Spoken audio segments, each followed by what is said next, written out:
Your day-to-day habits are the key to your wealth creation. But the wrong habits can lead you astray and can actually outright destroy your financial future. In this video, we're going to talk about the 6 things that will make you wealthy. Welcome to this episode of the Affluent Entrepreneur Show. I'll see you in the video.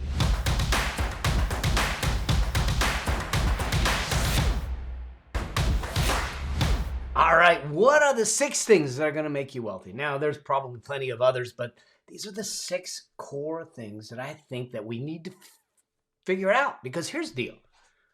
We can struggle.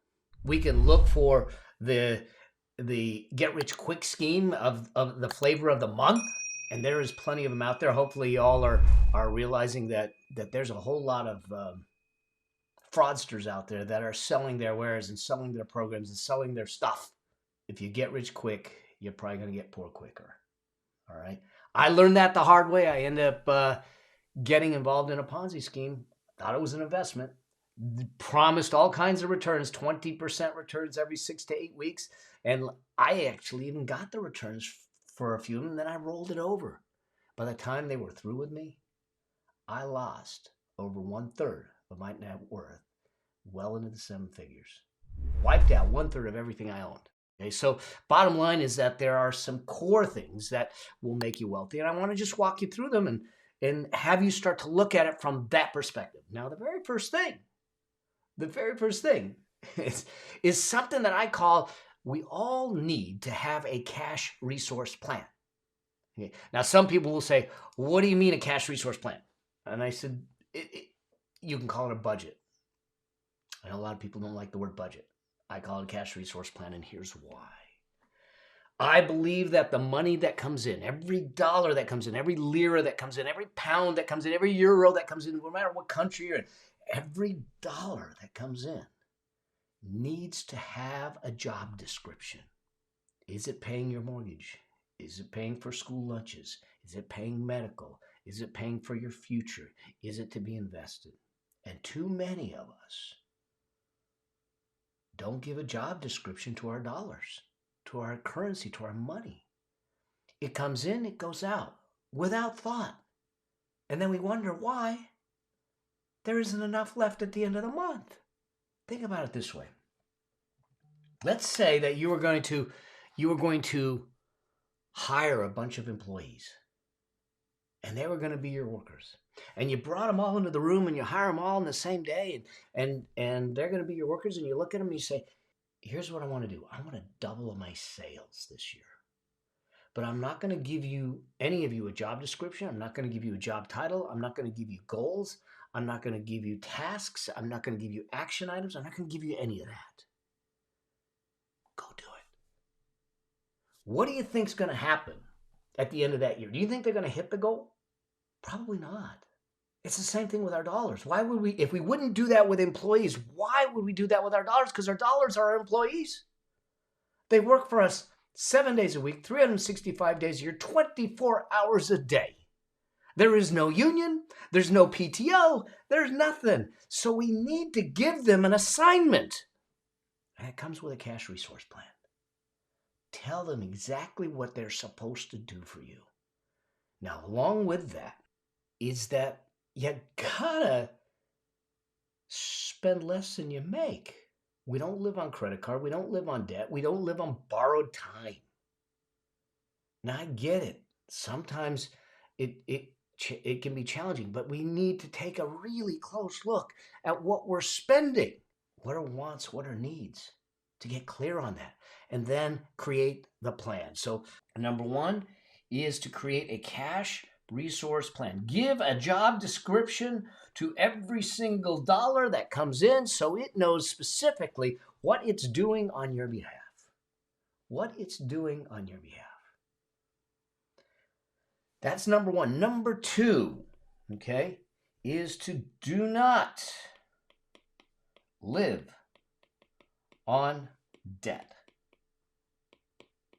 Okay, do not live on debt. Here's what I mean by this, is that I don't want you paying for your lifestyle with debt. Too many times we're financing things that we want to show to the world. And I get it. We live in this time of comparison, social media comparison, and people are parading their perfect lives in front of us. And we know that their lives aren't perfect. We know underneath it all is just as messy as some of us. But yet it gets to us, and we start making buying decisions. We start making purchases. I was getting my hair cut the other day. A week ago, I was getting my hair cut, and you know what? They turned around. I was talking to my guy, and he knows that I work with people on money and finances and building wealth and all that stuff. And he said, "Yeah, I got a good buddy." I said, "What's that?" He says, "He just bought a watch for $5,000." I said, "Holy moly, a $5,000 watch!" Now I have some expensive watches, so I got to watch what I say here. But then I asked him. I said, "Does he make a lot of money?" I said, "No, he's 23 years old." I said, "Why did he buy a $5,000 watch?" He said, "Because he wanted to look cool in front of his friends." Wow. So we made a decision, or he made a decision, based upon comparison to his friends that put him $5,000 in debt on a credit card, on an installment plan, playing the payment game. That's what I mean by financing, living on debt. Okay? Here's the thing. If he took that $5,000 and just invested it at an average market return over 30 years, 40 years, if I do the math right, 40 years, that 5,000 multiplied by 80 times, it's 400,000. Impressing your friends with a $5,000 watch or living with an additional $400,000 at retirement? I don't know. It seems like an easy choice to me. So number 2 is to do not live on debt. Now, I can hear it now, people saying, "I use my credit cards and I pay them off at the end of the month." And I do the same. I use credit cards, but I use them as cash advance cards. But here's the caveat with that. There are studies that show that even if you pay the bill at the end of the month, that typically 30% of the people overspend. Why is that? It's because, and the psychology of the credit card companies is genius here. The psychology of the credit card companies is this. It's because they've taken away the friction from the buying decisions. It's so much easier to just swipe a card or tap a phone instead of counting out cash. If you don't think that you're overpaying, do me a favor. Take 1 week and pay for everything in cash and compare it to the week before. See what happens. All I'm saying is that be careful about debt. If we're living on debt, in other words, we're carrying about 47%, I believe, of people, or 49%, somewhere in there, carry a balance on their credit card every month. That's living on debt. We don't want to do that, right? So that's number 2. Number three is I want you to build liquidity.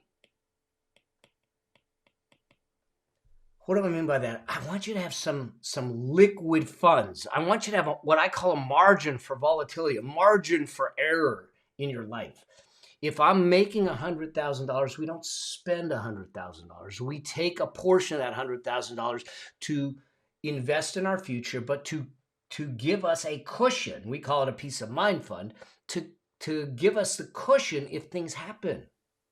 When I got diagnosed with a cancer, things happen. When I had the bike accident, things happen.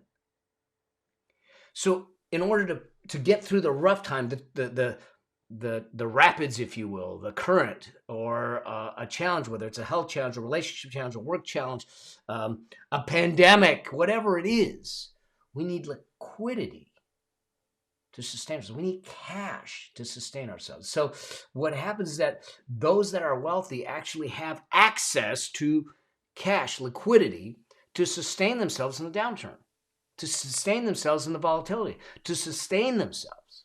So build liquidity, because there's 2 reasons. There's another reason to build liquidity. One is to sustain yourself during the downturn, to give you that possibility. But second is to have the cash available to take advantage of opportunities that present themselves. Investments, real estate, things that come up that you might have the opportunity to buy at a discounted rate because of whatever the circumstances. And you had liquidity. When we bought this house, it presented an opportunity because the person had to get out because they bought another house. We had the liquidity so I could negotiate hard with them. We got a killer deal on it. But you know me, I negotiate all the time. All right? If you don't know me, you'll find out that I negotiate all the time. So, but the point is that liquidity gave us the vehicle to be able to do that. So, number 3 is liquidity. The number 4, okay? Number 4 is invest in skill sets. You thought I was going to say assets. No, skill up. We live in a value exchange economy. The more value you can create in the world, the more value you get back from the world. The more you can serve at a higher level, the bigger the problems, the more complex the problems you can solve, the higher the value it is. Invest in skill sets. And when it comes to your money, when it comes to finances, those are skill sets. Invest in understanding your financial journey. Invest in understanding personal finance. Spend time with my show. Spend time on this channel. Spend time reading. Those will pay dividends for the rest of your life. When I got wiped out, the 1/3 of my net worth in that Ponzi scheme, they took my money, but they didn't take my skill sets. And we were able to use the same skills, change the rules, change the way we did it, but rebuild, not only rebuild and recover, but surpass it by 3 times, 300% in 18 months. Skill sets are more valuable than assets because through skill sets, we can create assets, even if they get taken away. So that's number 4. Number 5. Invest in business. Now, some of you may sit back and say, I don't want to go in business. I get it. So there's 2 ways to invest in businesses. One, your own business, whether it's a side hustle or something like that. The reason I like to have clients have a side hustle or invest in other businesses is that because now you can control your income stream. If I'm working for a company and I'm getting a wage, I'm getting a paycheck every Friday, every 2 weeks or whatever it is, once a month, that's my paycheck. And the only control I have of it is when I ask for a raise at the end of the year or they give me a raise at the end of the year or what have you, unless I get bonuses or commissions. But if I have a business and I choose to work the business, I can generate more income. So having a business allows you to scale income, which is part of the generate pillar of the affluence blueprint, is how do you scale your income and your cash flow so you can build the money machine to give you the freedom that you want. Now, there's a second side of this invest in business, and that's the investments that you make. When we think about investing, what we want to do is invest in good businesses.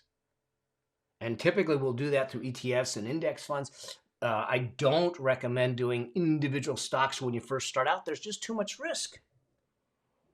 There's just too much risk. When you look at a DocuSign that drops 100 points in a day because it missed its numbers, and if that was your only investment, that's risky. But if DocuSign is part of a portfolio, you don't have as much exposure. So 2 levels of investing: business in your own business and in good businesses in your investments. And then number 6 is to have the right team. Your financial journey is not a journey in isolation. It's a journey with a team. I have a team. I have a team of advisors. I have a team of peers. I have a team of colleagues. We have money conversations. We have dialogue. We talk about investments. We talk about what worked, what didn't work. Who's your team? Who's your team? Do you have the right financial advisor? Do you have the right CPA, the right attorney? Do you have colleagues that are playing at the level or above the level that you want to be at? Do you have mentors? Do you have coaches? It's one of the reasons that I do what I do with the Affluence Blueprint and Affluence Masters, is to be a financial mentor and coach. I don't sell investments. I sell your future. The future to have financial independence. Part of that future is making sure you have the right people around you to support the journey, to go to when the journey gets rocky, to go to when you don't understand, to work through it. Now notice none of this was about invest in crypto, invest in this or do that. The fact is these are foundational to building wealth. So have a cash resource plan and make sure you're spending less than you make. Do not live in debt or on debt in there.